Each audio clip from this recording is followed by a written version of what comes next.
Buenas grupo, el tema que nos tocó hoy fue el pleno empleo. El grupo está conformado por Deya Solano, Adrián Noguera, Cristian Tache y mi persona Bayro Carrillo. Bueno, para hablar del pleno empleo, pues en este caso la estabilidad económica interna está referida básicamente a dos tipos de mercado, el de bienes y servicios y el de trabajo. Los países industrializados, en buena parte los del subdesarrollados, el trabajo está ligado mucho a la actividad agrícola y solo por menor medida a otras actividades como los artesanales, manufactureros y los servicios más tradicionales. Entonces esto proporcionó a la comunidad durante un siglo.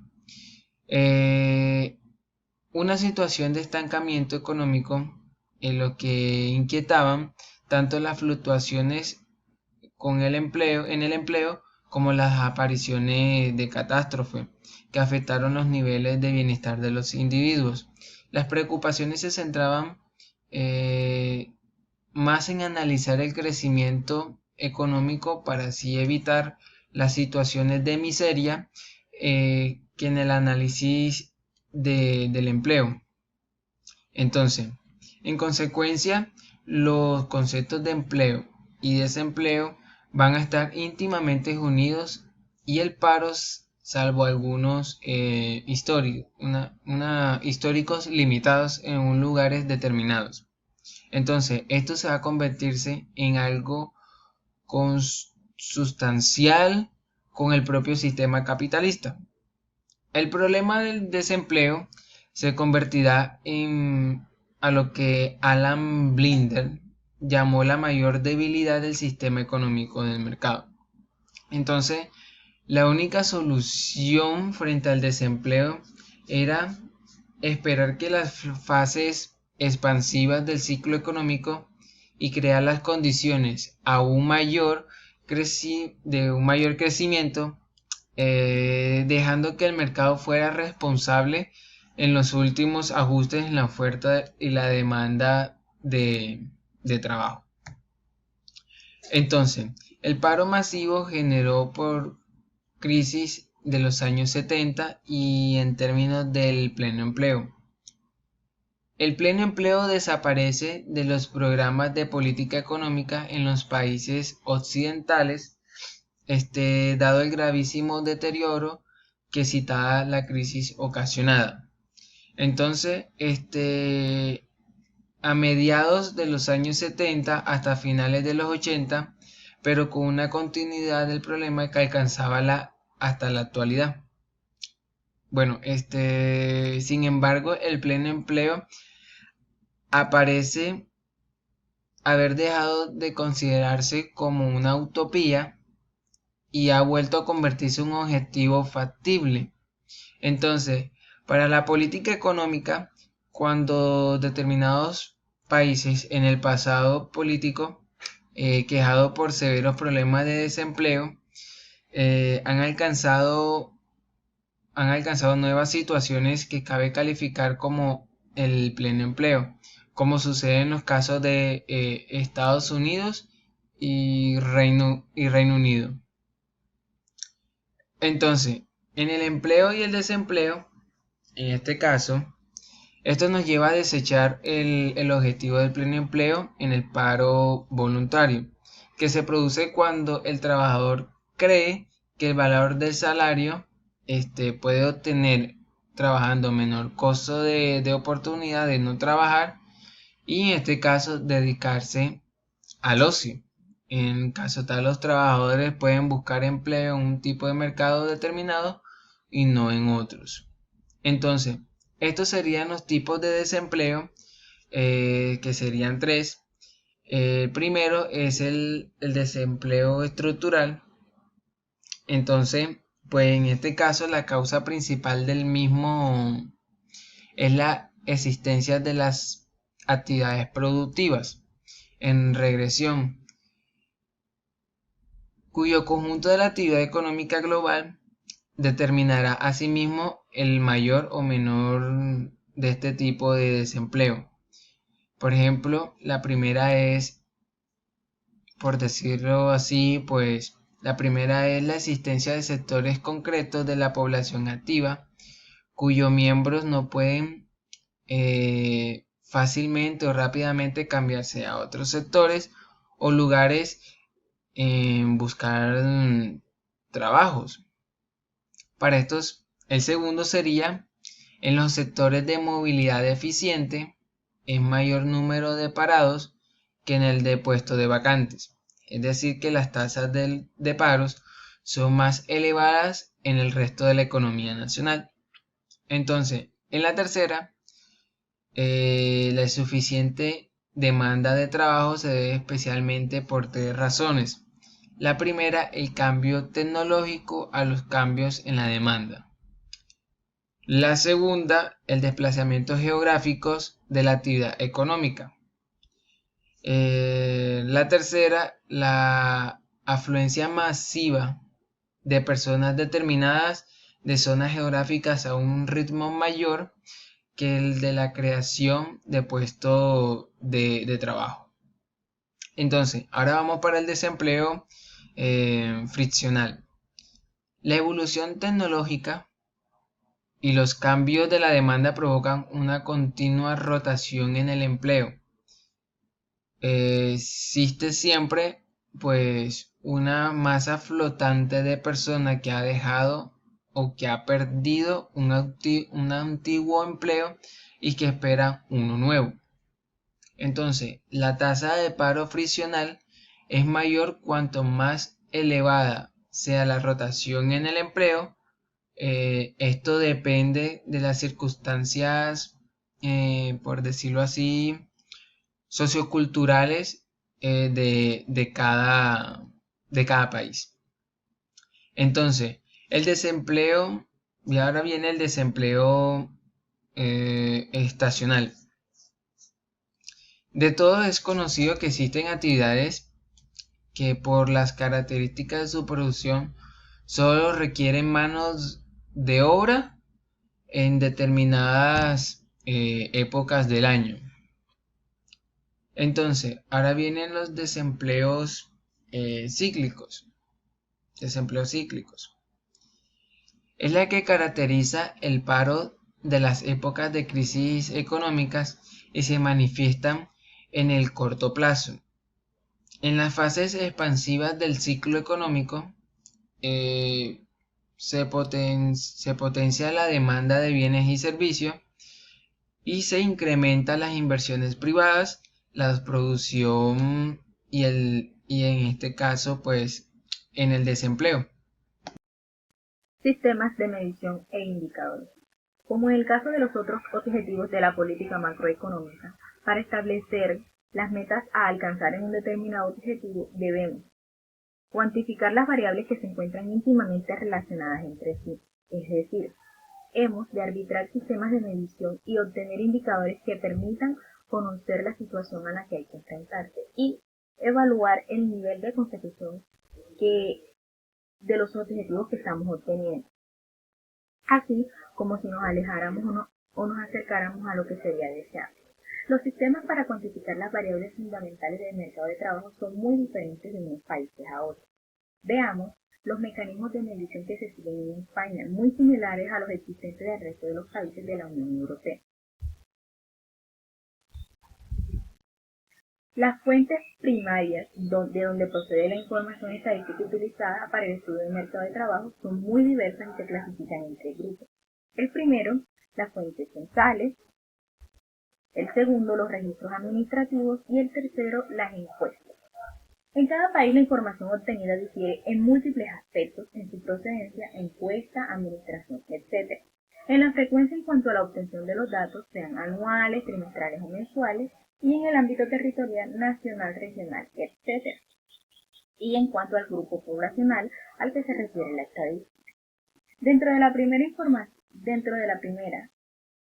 fuente informativa destacan los censos de población. Sin embargo, esta figura estadística tiene pocos inconvenientes a la hora de analizar el comportamiento, ya que su información se obtiene a través de La persona entrevistada es la que rellena el formulario.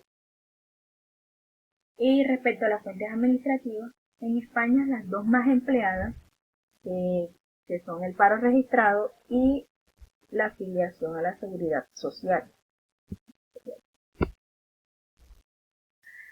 El paro registrado, que es calculado por el Instituto Nacional de Empleo a partir de las ofertas y las demandas registradas. La información es mensual y se refiere a todo el territorio nacional. La afiliación a la seguridad social proporciona información sobre los trabajadores que tienen o que han tenido vinculación laboral con el sistema de seguridad social, y en especial sobre la afiliación y situación de alta laboral en este sistema. Los datos tienen periodicidad mensual y se refieren al conjunto del territorio nacional y a todos los sectores económicos. Por otra parte, las encuestas estas pueden ofrecer información sobre aspectos concretos, pero esenciales del mercado de trabajo, como las encuestas salariales, las encuestas industriales, o bien sobre las principales variables de dicho mercado, oferta y demanda y la resultante de estas, que es el desempleo. Y el principal referente estadístico del mercado laboral, la encuesta de la población activa, que es la principal fuente para conocer la estructura y la evolución del mercado de trabajo español.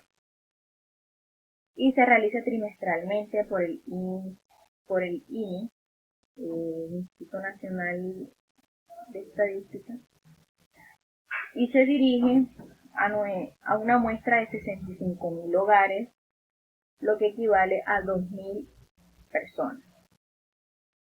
La información que se suministra se refiere a la población inactiva, activa, ocupada, desempleada, desagregada y desagregada por características tales como el sexo, estudios terminados, ramas y sectores de la actividad, tipo de búsqueda, etc. Desde un punto de vista analítico, la importancia y la utilidad de la encuesta de la población activa radica en dos cuestiones primordiales: las decisiones de las variables del mercado y las relaciones analíticas existentes entre dichas variables, lo que permite diseñar una amplia batería de indicadores del mercado de trabajo.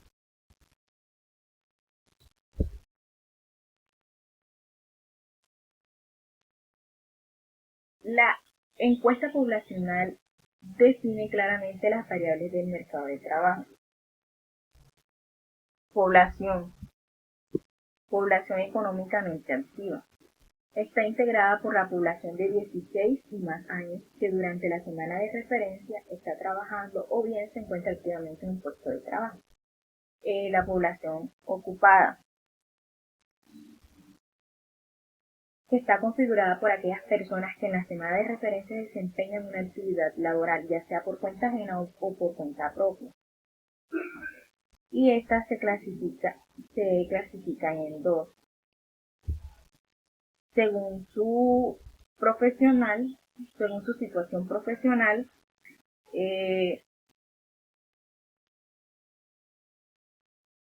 no asalariado o trabajadores por cuenta propia, y asalariado o no trabajadores por cuenta ajena. Los asalariados pueden ordenarse atendiendo al sector donde trabajan, ya sea público o privado, y por el contrato que sea indefinido y temporal, y según la duración de la jornada de trabajo.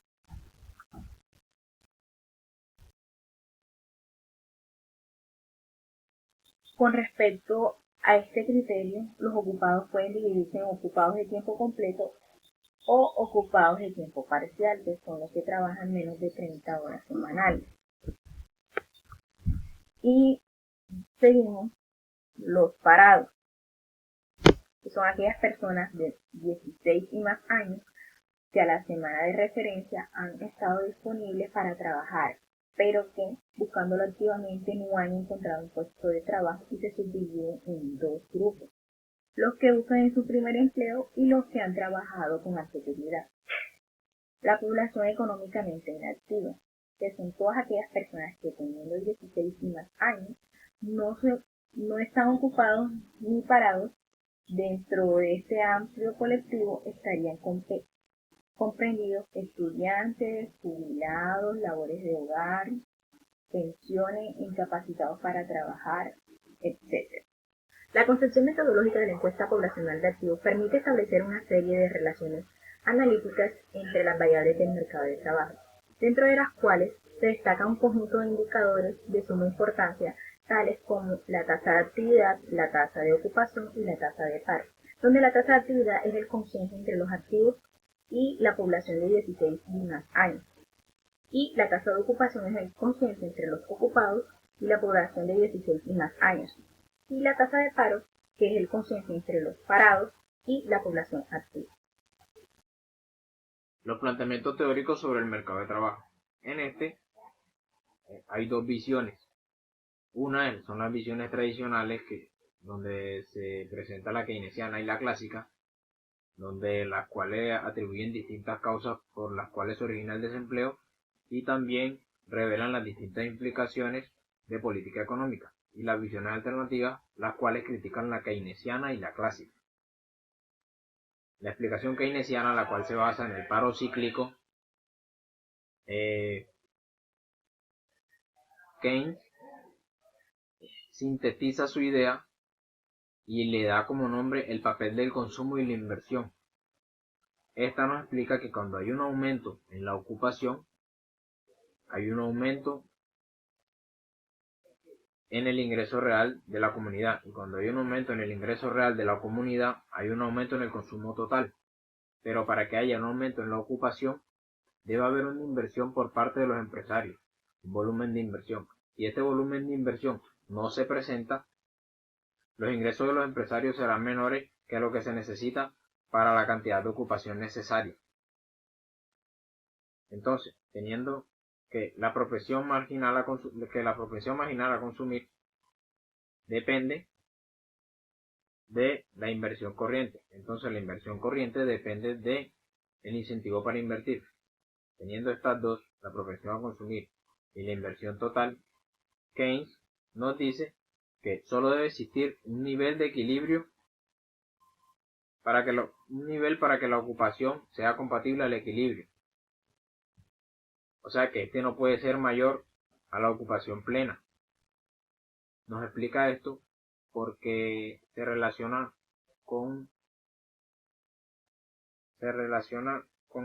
la teoría clásica, que nos explica que debe haber una mutua relación particular, o como tal, eso quiere decir que debe haber una relación óptima de equilibrio entre estas dos.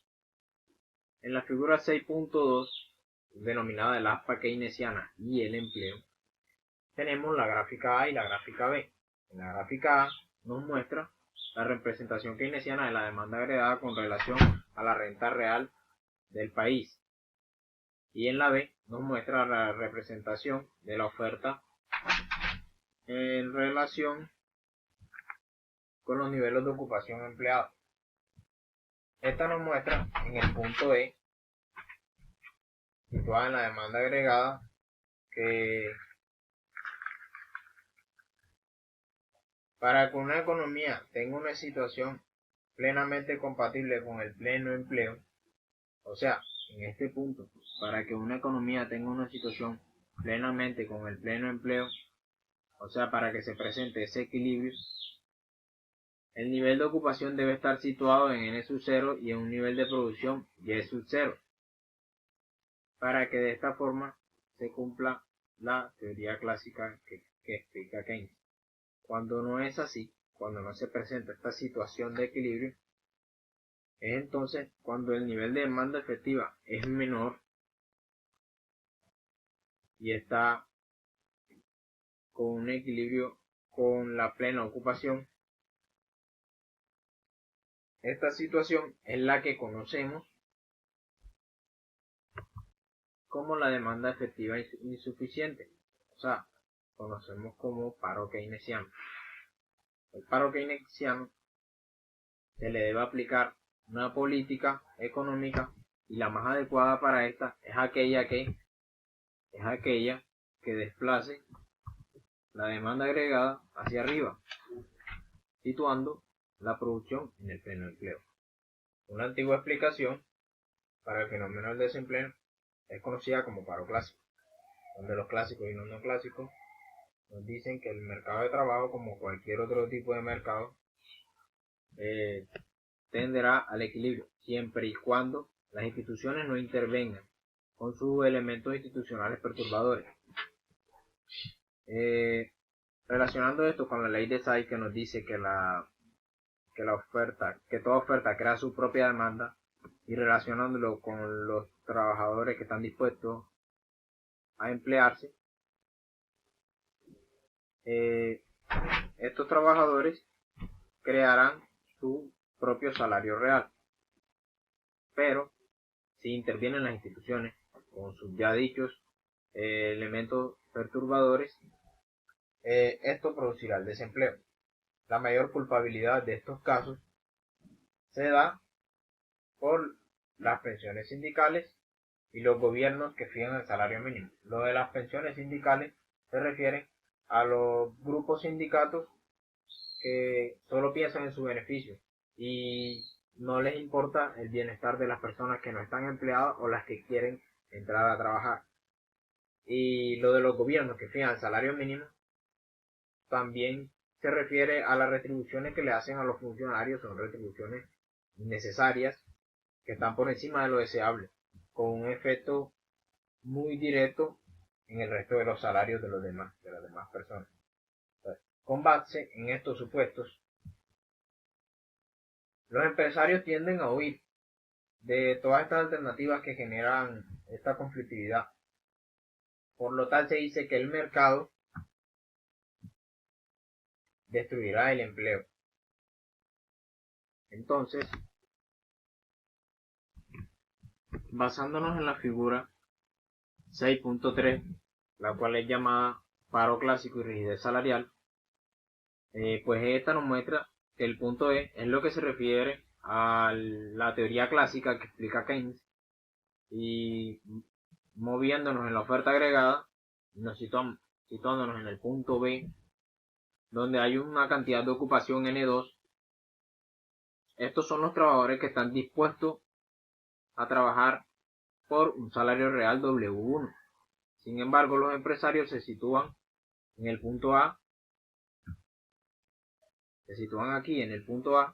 porque ellos prefieren tener una cantidad de trabajadores menor que N2. Y esta recta que se presenta aquí, denominada AB, es lo que se conoce como paro clásico.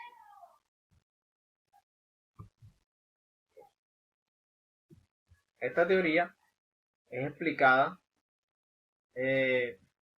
por dos tipos de comportamiento o hipótesis. Una es la teoría de los salarios de eficiencia y la otra es la teoría outsider-insider. La de los salarios de eficiencia se refiere a lo que ya les dije, de que los empleadores prefieren pagar más a pocos trabajadores que tengan, en vez de contratar más trabajadores. Y la teoría outsider-insider se refiere a los trabajadores que tienen esa responsabilidad.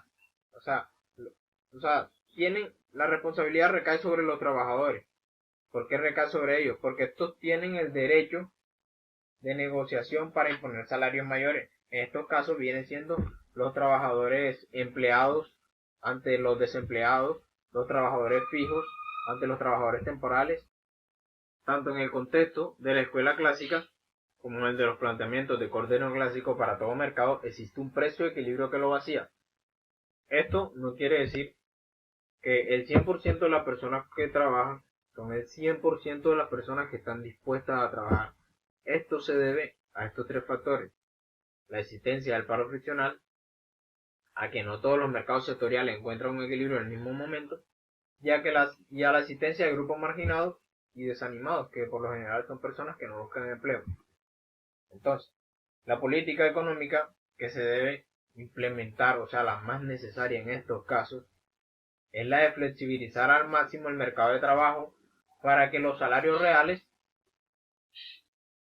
coincidan con la situación de equilibrio.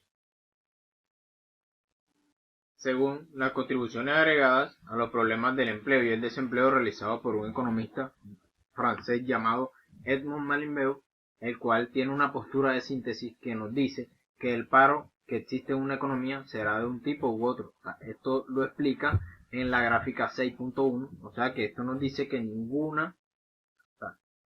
que no existe ninguna tendencia automática que garantice el pleno empleo. Pero las teorías no deben ser antagónicas debido a la determinación de los salarios que se basa en la teoría de la productividad marginal, que el mercado de trabajo debe ser igual al mercado de bienes.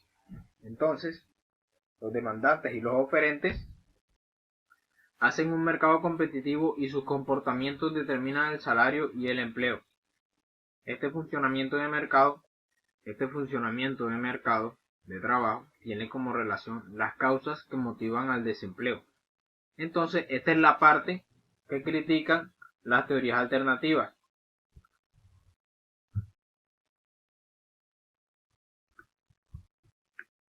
Entonces, esta es la crítica que hacen las teorías alternativas. Estas tienen una sistematización de las mismas que nos llevaría a agruparlas en tres vertientes que están interrelacionadas. Una son la teoría institucionalista, la teoría de los mercados internos es la otra, y la otra es la teoría de la dualidad o segmentación del mercado. La teoría institucionalista se define como una corriente que concibe la economía como una ciencia social al servicio de la comunidad, o sea que va en beneficio de la comunidad. Y la teoría de los mercados internos de empresas, esta es la que se divide en dos tipos de mercado, un mercado externo y un mercado interno. Y la teoría de la dualidad o segmentación del mercado también se divide en dos. Se divide en los malos trabajos y en los buenos trabajos. Hola, buenas tardes compañeros, mi nombre es Adrián Noguera. En esta parte del capítulo les expondré un poco sobre la política de empleo de la Unión Europea. En otra parte, en un pequeño resumen, también les explicaré un poco sobre la política europea versus la política estadounidense, cómo han hecho para el tema del desempleo, para generar empleo y qué herramientas han utilizado. ¿Listo?